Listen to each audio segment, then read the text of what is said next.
A very good morning to all students and welcome to the online class of English. So student, in today's class, I'm going to teach you a new chapter from poetry section, that is the Paul poem written by John Berryman. John Berryman was an American poet and scholar. He was a major figure in American poetry in the second half of the 20th century and is considered a key figure in confessional school of poetry.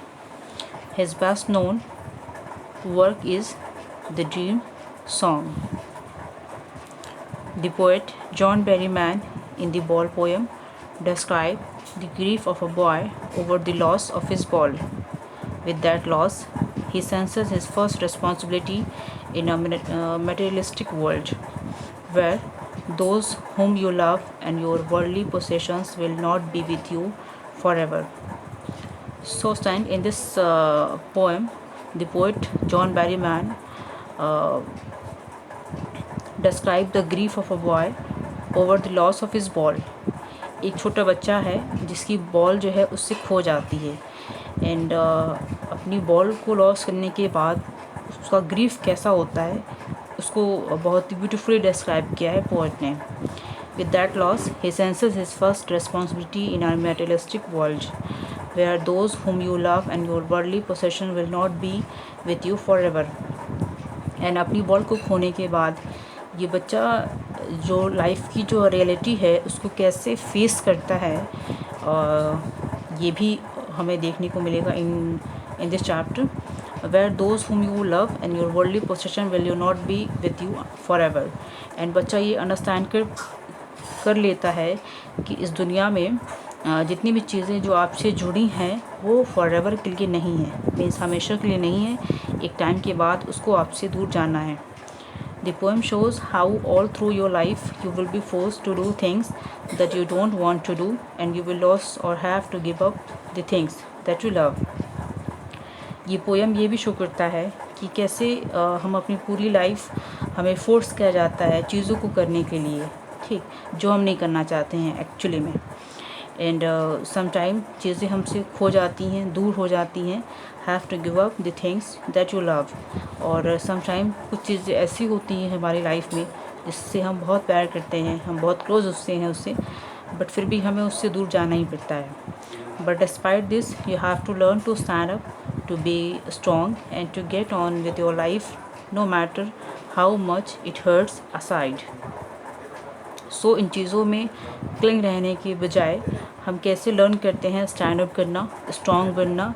And और ये matter नहीं करता है कि ये चीज़ें हमारे लिए कितना हर्टफुल होता है, कितना पेनफुल होता है.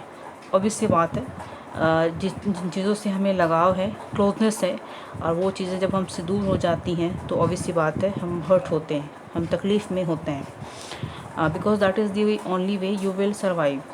बट तब हमारे पास कोई ऑप्शन नहीं होता है सिवाय इसके कि जो फैक्ट है इसको एक्सेप्ट किया जाए और लाइफ में मूव ऑन किया जाए, तब तो हम इस लाइफ को सर्वाइव कर पाएंगे. अदरवाइज़ हमारे लिए जो डिफ़िकल्टीज़ हैं वो और ज़्यादा हो जाएंगी. It thus teach us to learn to accept and let go and not cling on to something that you can never have. So from this chapter, poet जो है जो स्पेशल मैसेज कन्वे कर रहे हैं टूवर्ड्स अस, ये है कि चीज़ों को हमें ये लर्न करना चाहिए कि जो फैक्ट है इसको एक्सेप्ट करें. एंड एक चीज़ में क्लिंग रहने से कुछ भी नहीं आपको मिलेगा जो आपको नहीं मिल सकता है. तो बेटर ये है कि चीज़ों को एक्सेप्ट करें, लर्न करें कि हम जो फैक्ट है इसको एक्सेप्ट करें एंड लाइफ में मूव ऑन करें, अगर हम लाइफ को एक होपफुल वे में जीना चाहते हैं. Okay, now stanza 1 explanation. What is the boy now who has lost his ball? What is he to do? I saw it go merrily bouncing down the street and then merrily over. There it is in the water. No use to say, oh, there are other balls. Merrily means happily. खुशी से. Oh, there are other balls. The words suggest that the loss is not important enough to about worry. So in first stanza, the poem is about a little boy For the first time in his young life, he is learning what it is like to experience grief at the loss of a much loved possession, that is his ball. सो ये जो poem है एक छोटे बच्चे के बारे में है, और पहले एकदम से स्टार्टिंग में ही बहुत ही यंग लाइफ में उसको ये फील होता है, वो ये लर्न करता है कि कैसे what is like to experience grief, ठीक, दुख तकलीफ़ का क्या अनुभव होता है, and also at the loss of much loved possessions, and कोई बहुत ही कीमती चीज़ जिससे आप बहुत प्यार करते हैं और जब वो खो जाता है तो उसका क्या ग्रीफ होता है, ठीक। और ये कीमती चीज़ उस बच्चे के लिए है उसकी बॉल, जिसको बहुत ज़्यादा वो प्यार करता है। The ball is here symbolic of the sweet memories of his childhood, and यहाँ पे बॉल जो है सिर्फ ये नहीं है कि वो एक ऑर्डिनरी सी बॉल है, बल्कि यहाँ पे बॉल को दिखाया गया है कि बॉल जो है उसके साथ उसकी स्वीट मेमोरीज कनेक्ट हैं। Okay, the boy losses his ball and watches it bouncing down the street into the water, and जब इस बच्चे के हाथ से बॉल उछलते कूदते हुए स्ट्रीट से होते हुए वाटर में जाती है, तो उसको बाउंसिंग होता हुआ वो बच्चा बहुत ध्यान से देखता है। To us, the loss of a ball is of minor consequence, but to the little boy it was a valued possession. मेरे लिए और आपके लिए इट मीन्स हमारे लिए ये बहुत छोटा सा लॉस है, मीन्स एक छोटा सा बॉल की क्या वैल्यू है, बट उस बच्चे के लिए इसकी बहुत वैल्यू है, बहुत ही वैल्यूड पोसेशन था उसका। And further the poet here deters himself from saying that there are other balls because the boy wants the same ball.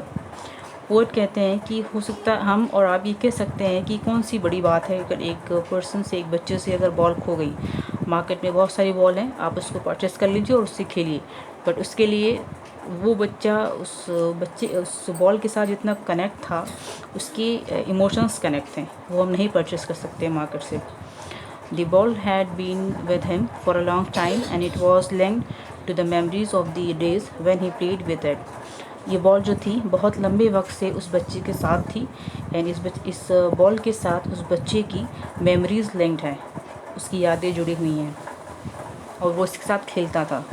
The boy's ball personifies his young days and happy innocence, और जो इस बच्चे की जो ball है वो personify कर रहा है उस बच्चे की यंग डेज की जो हैप्पीनेस थी, जो इनोसेंस था, जो इनोसेंस फीलिंग थी टुवर्ड्स बॉल, उसको। Okay, stanza 2, an ultimate shaking grief fixes the boy as he stands rigid, trembling, staring down all his young days into the harbor where his ball went. I would not intrude on him a dime, another ball is worthless.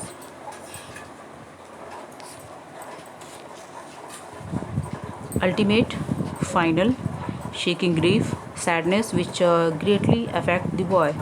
Rigid, stiff like a status, trembling, shivering, harbor, a place where ships load and unload goods. Intrude on, to enter a situation where one is not welcome, a dime, 10 cents, or money.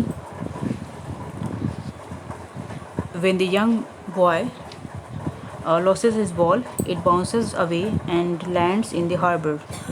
The boy is very much troubled at the loss of his ball and plunges into grief.